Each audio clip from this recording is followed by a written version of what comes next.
Hello friends, എല്ലാവർക്കും നമസ്കാരം. ഫിസിക്സിൽ നിന്നുമുള്ള പ്രധാനപ്പെട്ട ടോപ്പിക് വൈസ് വീഡിയോസിൻ്റെ ഏറ്റവും പുതിയ എപ്പിസോഡിലേക്ക് ഏവർക്കും സ്വാഗതം.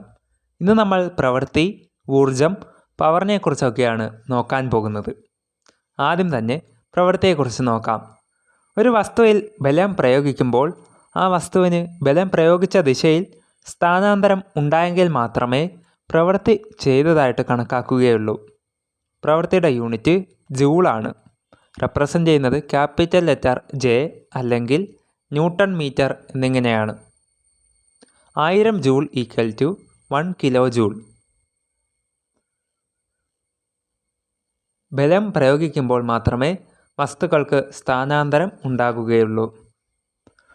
ഒരു വസ്തുവിൽ ചെയ്യപ്പെട്ട പ്രവൃത്തി കണക്കാക്കുന്നതിന് വസ്തുവിൽ പ്രയോഗിച്ച ബലവും വസ്തുവിനുണ്ടായ സ്ഥാനാന്തരവും പരിഗണിക്കണം. ഒരു വസ്തുവിൽ F ന്യൂട്ടൺ ബലം തുടർച്ചയായി പ്രയോഗിച്ചപ്പോൾ ബലത്തിൻ്റെ ദിശയിൽ S മീറ്റർ സ്ഥാനാന്തരം ഉണ്ടായെങ്കിൽ ആ ബലം ചെയ്ത പ്രവൃത്തി W equal to FS. James Prescott Joule 1818 മുതൽ 1889 വരെയാണ് ജീവിച്ചിരുന്നത്. യാന്ത്രികോർജം, വൈദ്യുതോർജം, താപോർജം എന്നിവ തമ്മിലുള്ള ബന്ധത്തെക്കുറിച്ച് ഗവേഷണം നടത്തിയ ബ്രിട്ടീഷ് ശാസ്ത്രജ്ഞനാണ് ജെയിംസ് പ്രെസ്കോട്ട് ജൂൾ. ജൂൾ നിയമം, ഊർജ സംരക്ഷണ നിയമം എന്നിവ ആവിഷ്കരിച്ചു. പ്രവൃത്തി, ഊർജം എന്നിവയുടെ യൂണിറ്റിന് ജൂൾ എന്ന നാമകരണം ചെയ്യുന്നതിന് ഏത് ശാസ്ത്രജ്ഞൻ്റെ സ്മരണയ്ക്കായിട്ടാണ്? James Prescott Joule. അദ്ദേഹത്തിൻ്റെ സ്മരണയ്ക്കായിട്ടാണ് പ്രവൃത്തി, ഊർജം എന്നിവയുടെ യൂണിറ്റിന് ജൂൾ എന്ന് നാമകരണം ചെയ്തത്. അടുത്തതായിട്ട്, ഒരു വസ്തു മുകളിലേക്ക് ഉയർത്തുമ്പോൾ ഗുരുത്വാകർഷണ ബലത്തിനെതിരെ ചെയ്യുന്ന പ്രവൃത്തി W equal to mgh. 100 gram മാസുള്ള ഒരു വസ്തുവിനെ 1 മീറ്റർ ഉയർത്താൻ ചെയ്യേണ്ട പ്രവൃത്തിയുടെ അളവിനെയാണ് ഒരു ജൂൾ എന്ന് വിളിക്കുന്നത്. തറയിലിരിക്കുന്ന ഒരു വസ്തുവിനെ വലിക്കുമ്പോൾ ബലം പ്രയോഗിക്കുന്ന ദിശയിൽ വസ്തുവിന് സ്ഥാനാന്തരം ഉണ്ടായെങ്കിൽ ഈ ബലം ചെയ്ത പ്രവൃത്തി പോസിറ്റീവ് എന്ന് വിളിക്കാം. ചിത്രം കൊടുത്തിരിക്കുന്നു. തറയിലിരിക്കുന്ന ഒരു വസ്തുവിനെ വലിക്കുമ്പോൾ ബലം പ്രയോഗിക്കുന്ന ദിശയിൽ വസ്തുവിന് സ്ഥാനാന്തരം ഉണ്ടായെങ്കിൽ തറ പ്രയോഗിച്ച കർശന ബലം ചെയ്ത പ്രവൃത്തി നെഗറ്റീവാണ്. അടുത്തതായിട്ട് നമുക്ക് ഊർജത്തെക്കുറിച്ച് നോക്കാം. പ്രവൃത്തി ചെയ്യാനുള്ള കഴിവിനെയാണ് ഊർജം എന്ന് പറയുന്നത്. ഊർജത്തിൻ്റെ യൂണിറ്റാണ് ജൂൾ. വിവിധ ഊർജ രൂപങ്ങൾ നോക്കാം. താപം, വൈദ്യുതി, പ്രകാശം, ശബ്ദം എന്നിവയൊക്കെയാണ് ഊർജത്തിൻ്റെ വിവിധ രൂപങ്ങൾ.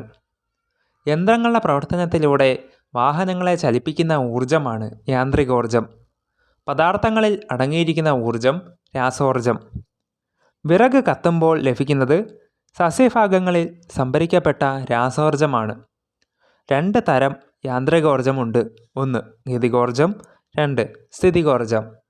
ഗതികോർജം അഥവാ കൈനറ്റിക് എനർജി. ഒരു വസ്തുവിന് അതിൻ്റെ ചലനം കൊണ്ട് ലഭ്യമാകുന്ന ഊർജമാണ് ഗതികോർജം അല്ലെങ്കിൽ കൈനറ്റിക് എനർജി. M മാസുള്ള ഒരു വസ്തു V പ്രവേഗത്തോടെ ചലിക്കുമ്പോൾ അതിൻ്റെ ഗതികോർജം K ഈക്വൽ ടു 12 mv². ഗതികോർജവും ആക്കവും.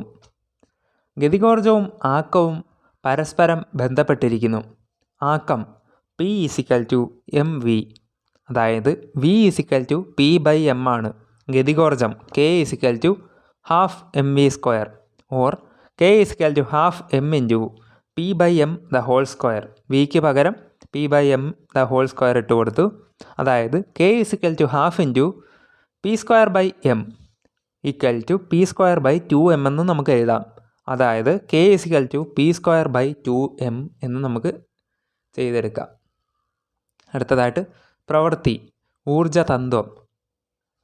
പ്രവൃത്തിയും ഊർജ തത്വവും നോക്കാം. പ്രവൃത്തി എന്നത് ഗതികോർജത്തിലുണ്ടായ മാറ്റത്തിന് തുല്യമാണ്. ഇതാണ് പ്രവൃത്തി ഊർജ തത്വം, അതായത് വർക്ക് എനർജി പ്രിൻസിപ്പിൾ എന്ന് ഇംഗ്ലീഷിൽ പറയാം.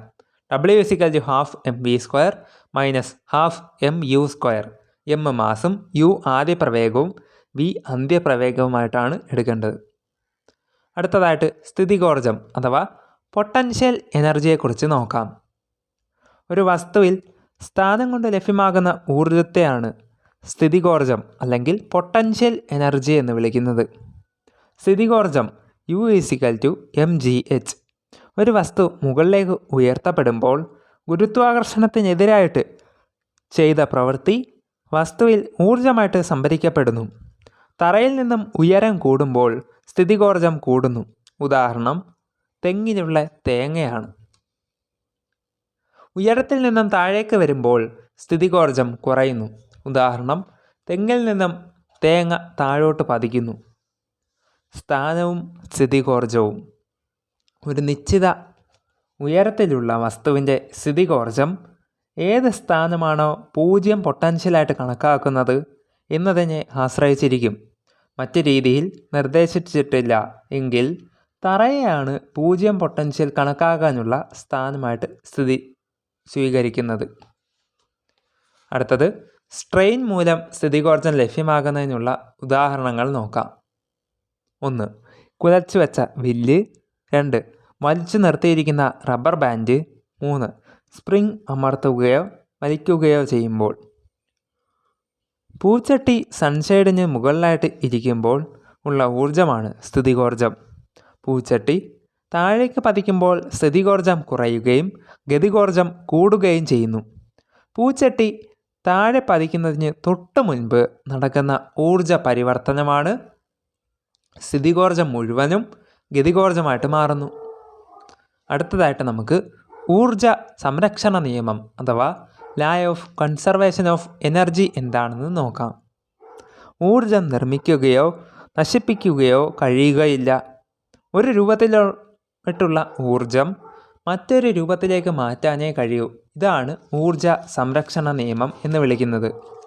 സൂര്യൻ്റെ ഊർജം പ്രയോജനപ്പെടുത്തി എന്ന രീതികൾ നോക്കാം. റിസർവോയറുകളിൽ അതേപോലെ ഇൻഫ്രാറെഡ് കിരണങ്ങളായിട്ട് ലഭിക്കുന്നത് പ്രകാശോർജമായിട്ട് ഫോട്ടോസിന്തസിസ് നടക്കുന്നുണ്ട്. അതുവഴി ആഹാര സാധനങ്ങൾ ഉണ്ടാക്കുന്നു. അതേപോലെ ഫോസിൽ ഇന്ധനങ്ങൾ വിറകുണ്ടാക്കുന്നു. അതേപോലെ കാറ്റിൻ്റെ ഗതികോർജമൊക്കെയാണ് ഇവിടെ പ്രയോജനപ്പെടുത്തുന്നുണ്ട്. അടുത്തതായിട്ട് നമുക്ക് പവറിനെ കുറിച്ച് കൂടി നോക്കാം. പവർ എന്താണെന്ന് പറയുമ്പോൾ യൂണിറ്റ് സമയത്തിൽ ചെയ്ത പ്രവൃത്തി അഥവാ പ്രവൃത്തിയുടെ നിരക്കിനെയാണ് പവർ എന്ന് പറയുന്നത്. പവർ ഈക്വൽ ടു പ്രവൃത്തി ബൈ സമയം. P=W/T. അടുത്തതായിട്ട് പവറിൻ്റെ യൂണിറ്റ് കൂടി നോക്കാം. പ്രവൃത്തിയുടെ യൂണിറ്റ് ബൈ സമയത്തിൻ്റെ യൂണിറ്റാണ് പവറിൻ്റെ യൂണിറ്റ്. അതായത് equal to joule per second. Joule per സെക്കൻഡിനെ പറയുന്നത് വാട്ട് എന്നാണ്. 1 kilowatt equal to 1000 watt. 1 HP equal to 746 watt. കുതിരശക്തിയെക്കുറിച്ച് നോക്കാം. പണ്ട് വണ്ടി വലിക്കാനും മറ്റ് പല ആവശ്യങ്ങൾക്കായിട്ട് കുതിരകളെയാണ് ഉപയോഗിച്ചിരുന്നത്. ഒരു കുതിരയുടെ പവറിനെയാണ് ഒരു കുതിരശക്തി അഥവാ 1 ഹോഴ്സ് പവർ എന്ന് പറയുന്നത്. ഇത് ഏകദേശം 746 വാട്ട് എന്ന് കണക്കാക്കിയിരുന്നു. അടുത്തതായിട്ട് നമുക്ക് ഊർജ പരിവർത്തനം കൂടി നോക്കാം. ഓരോ ഉപകരണത്തിലും നടക്കുന്ന ഊർജ പരിവർത്തനം. വൈദ്യുത ജനറേറ്ററിൽ നടക്കുന്നത് യാന്ത്രികോർജം വൈദ്യുത ഊർജമായിട്ട് മാറുന്നു. ഫാനായപ്പോൾ വൈദ്യുതോർജം യാന്ത്രികോർജം. ഇസ്തിരിപ്പെട്ടി വൈദ്യുതോർജം താപോർജം. വൈദ്യുത ബൾബ് വൈദ്യുതോർജം പ്രകാശോർജവും താപോർജവുമായിട്ട് മാറുന്നു. വൈദ്യുത മോട്ടോർ വൈദ്യുത ഊർജം യാന്ത്രികോർജമാകുന്നു. മൈക്രോഫോൺ ശബ്ദോർജം വൈദ്യുത ഊർജം. ലൗഡ് സ്പീക്കർ വൈദ്യുതോർജം ശബ്ദോർജം.